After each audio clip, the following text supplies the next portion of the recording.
It's hip hop and R&B right here on 103.5 The Beat. Papa Keith live with my special guest, my brother, Fly Guy. DJ Fly Guy in the building. What up, PK? What's happening, baby? Chillin', man. How are you, man? I'm blessed, man. I'm trying not to complain. Listen, nobody gives a shit. Facts. What they say in the Bronx still? Nobody cares. Right, Yeah, and everybody has their own problems, Exactly. man. So, but I hear you, brother. Congratulations. New Times. Oh, yeah. Thank you. Stop acting like you ain't know you. Oh, yeah. Nah. I mean, with the blinders on working, yo. But best DJ. Yeah, 2025, best of Miami. Yeah, man. Congratulations on that, King. Thank you, man. I've been trying to get that for like 10 years. That's what's up, man. So finally, shout out to the Miami New Times. They saw the vision, maybe, I guess. Yeah, they got with the times. They got with it. Literally. They got with the new times. Yeah, see, it's super blessing, though. Super blessing. Now, good people over there. Great choice. For those who are not super familiar with Fly Guy, give them a little history on yourself, King.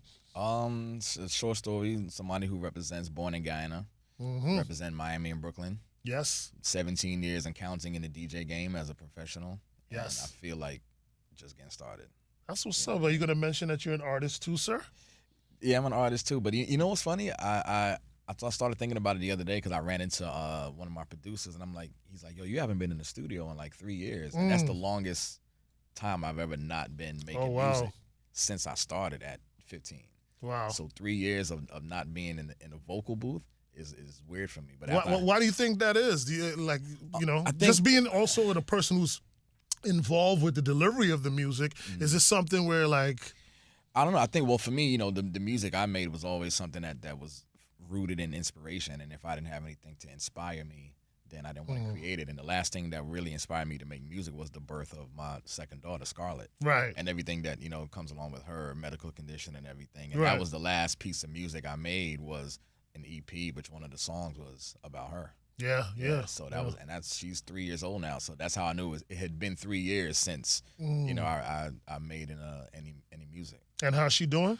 She's doing better, yo. She's doing better. So I know you pray for her. I know a lot of people pray for her. They send me the prayers on IG and everything and messages. And it's been a journey, but she's definitely getting stronger day by day. Like, she's the true definition of like a tangible miracle, like something you can touch, like prayer in real form. I always tell people, like, when they wonder how us as DJs or musicians or as artists, I say, man, this music business is so tough that everything else, it kind of, even dealing with something close to your heart as your child, like, this music business kind of prepares you to deal with all kind of different things, you know what I'm saying? So, people didn't realize, for at least last year, 8 out of the 12 months last year, she was in the hospital, in the ICU. So, like, people would see me, like, at a party, and then when I leave the party, I'm going back to the hospital. And I did that every night. Like, right, for months upon months. Yeah. Like, it wasn't 8 months straight, but every month she would get sick and have to be in the ICU. Right. So, if you can imagine trying to compartmentalize that to show up and literally be the life of the party and then go back. And that's what I'm telling you. Only entertainers can do that stuff. I'm telling you, man, on that level. So, Fly Guy, man, you're part of an amazing team, headliner, marketing group. Yeah. Shout out to Mike Gardner, the whole team. Absolutely, man. Over the years, you guys have provided us with so many different events and curated so many amazing parties. Live on Sunday, and you just had the festival, the Overtown. Yeah, the Overtown Festival, Brownsville Festival was really amazing and dope. And one of your latest curations, we're now celebrating the anniversary of it, is Doowop. Yeah. The R&B extravaganza, man. It's crazy to think it's been 4 years of that already. Like, yeah, man. Yeah. So this was your brainchild, wasn't it? Yeah, obviously we always said that, we obviously didn't create or invent the R&B party. Right. But at the time when I came to Mike and I was like, yo, I think now, this is August 2021, I think now would be a perfect time. Pandemic time. To do it. Like, we fresh out of the pandemic, and R&B music is just different in terms of what it does for your energy and your soul, right? Yeah. And your overall spirit. I'm like, if we do it now, I think now would be the perfect time. And he was like, all right, well, let's try it. And then from the first one, it was a hit. It was successful. Yeah. So it's I been remember. a blessing to start somewhere like Racket and Wynwood, and now we've done it all over the country. Yeah. Super Bowl and Grammys. Well, you know, I've been to the one in L.A. I've been to the one in Houston. I kind of follow y'all with it. Yeah, it's been an amazing journey with it. And again, it's like I said before, it's like I feel like we just getting started with it, and I'll say like we might not be the biggest in terms of the quantity of people, in the world, but I think we're the most popular.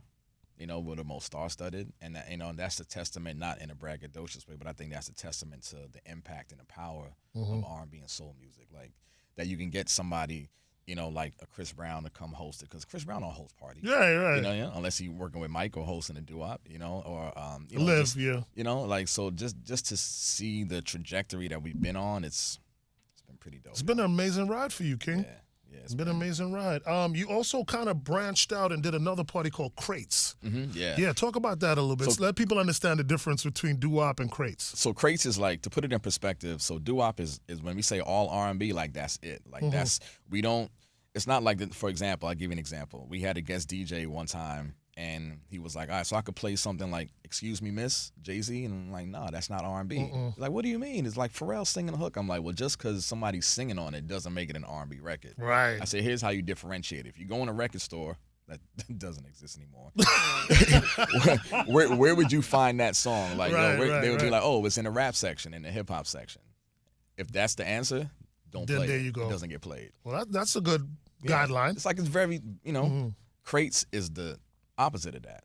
We don't play R&B or it's only hip hop. So Crates is like the hip hop brother of Doowop. Got you. And but classic hip hop. Well, not only, so even with Doowop, because some people will think Doowop is only old school or classic R&B, and it's like, no, we'll touch everything. Her and Daniel Caesar and October London, Earth, Wind and Fire. We run the gamut.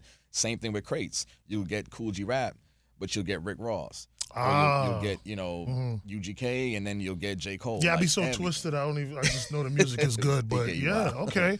But it got to be with a certain feeling though. Like it got to feel a certain way, and it's more about like the essence of the music and the song instead of the era. You know what I think of when I think of Crates? Funny enough, and I think I've experienced it too. When I think of Crates, I think of not the regular degulars, you know what I mean? It's these records that, like, oh my God, like you pull that out the crate. That was always a thing. Like you dug in the crate and you found this gem that, I either haven't heard in a while or something that reminded me of something, So definitely like the B-sides. Yeah, the B-side. We try to not, we try to stay away from the typical, songs that you would hear like on the radio. No disrespect. No, we get it. But we try to actually like push the envelope musically, and of course a lot of that responsibility falls on me. Mike, I'll be trying my, but it's been working, man. It's been working. So we, trying to cultivate Crates and grow it the same way we've been growing Doowop, and let that be something that's another milestone, another like feather in the cap. Yes, man. I love these signature events. So let us know about this Doowop that's coming up this weekend. Yes, Saturday, 5 p.m. to 11 at La Ultra, which a lot of people, they say, oh, where is that? It used to be, or maybe it's still called Mad Wynwood. Oh, okay. Yeah. Okay. So Mad as a building has like 3 rooms, and La Ultra is one of the rooms in the Mad complex. Yeah, so right where the train tracks are, and you kind of go through that back gate. Yeah, it's in there. So it's like an indoor-outdoor. Yeah, kind of energy. The bar kind of, you can look one way and it's outside, and then you have the inside space. Got you. So it's the all white, all black, or black and white affair. Like, because Labor Day is coming up, and we didn't want to do all white like we did last year. Right. So like, all right, well, what can we do to just add a little flavor to it? Okay, all black, or black and white.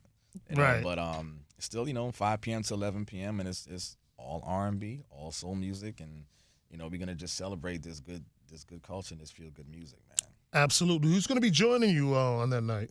Oh, we're not gonna have any guests. This okay. No, this is about the music and the people, the community, the city that's been supporting us for the last 4 years. Yeah. We didn't want to. It's different because we do it at the Urban also. Yes. But that's when we have big artists, Summer Walker, that type of stuff. But for me, I think R&B connects better in more intimate settings, and you don't necessarily need a host when you have an intimate setting. The energy in the room is enough to make people feed off of that, and that's why when we do it in the smaller rooms, like I mean, we've had hosts there, but it's not necessary. Right. You know, when you got to put 2,000 people at the Urban, you need You need that draw. big talent, right? Yeah. And I like it because it's an anniversary party. So anniversaries are usually for people who who have been dedicated to it, and then also an opportunity for people who've experienced it once to come and have that celebration with you. Like there's this one girl that follows me who met her boyfriend at the first Doowop. Oh wow! And they're still together. Like she told me the story. Like they were on. I guess she came by herself or with her people. He came by himself, and they met on the dance floor, and started dancing. Exchanged numbers, I guess, that night. Got into a relationship sometime, and they're still together. Now this is going on 4 years, and I'm like, see, that kind of example right there is exactly why one of the reasons we created this event, man. Because that kind of love story it's beautiful. Yeah, very, man. Let people know how they can get their tickets and, how they can get more information. Oh, yeah, headlinerevents.com. We'll get the tickets. I don't know if any complimentary tickets are left. We always put out like a couple hundred free tickets, and then once those go, those always go fast. But definitely headlinerevents.com, and then, it's going to be a beautiful situation. Myself, DJ Vibe. Shout out to my little bro, DJ Vibes. Vibe is a vibe. Yeah, and it's going to be a beautiful situation. Well, I'll be there. I hope you have a little area for me that I could come and chill. You're good. You, the whole 1035 to be. You heard that? You heard that? We bringing the family, man. We're going to celebrate Doowop, man. We love what you're doing. We love what Mike and Vibes and everybody who's a part of it is doing, man. Y'all family to us. And thank you for taking the time to come and talk with us and letting people learn about you. Congratulations again on being the best DJ Miami New Times. Thank you, brother. You know what I mean? Well deserved, King. Thank you, brother. Thank you to the city that's been supporting myself, supporting the headline, and supporting what we do. And, we're just going to continue to give y'all these great events. All right. How can people follow Fly Guy? Fly Guy on Instagram, on Threads. I'm getting big on my Threads game, letting my thoughts loose on there. And Fly Guy on YouTube, man. That's what's up, man. How can they check out your artistry? You as an artist. All you got to do is search Fly Guy. Okay. That's why I put the A instead of DJ Fly Guy. Right. The A, so it pops up first in the search. Oh, I love that. You know what I mean? My brother, Fly Guy in the building. Appreciate you, Papa.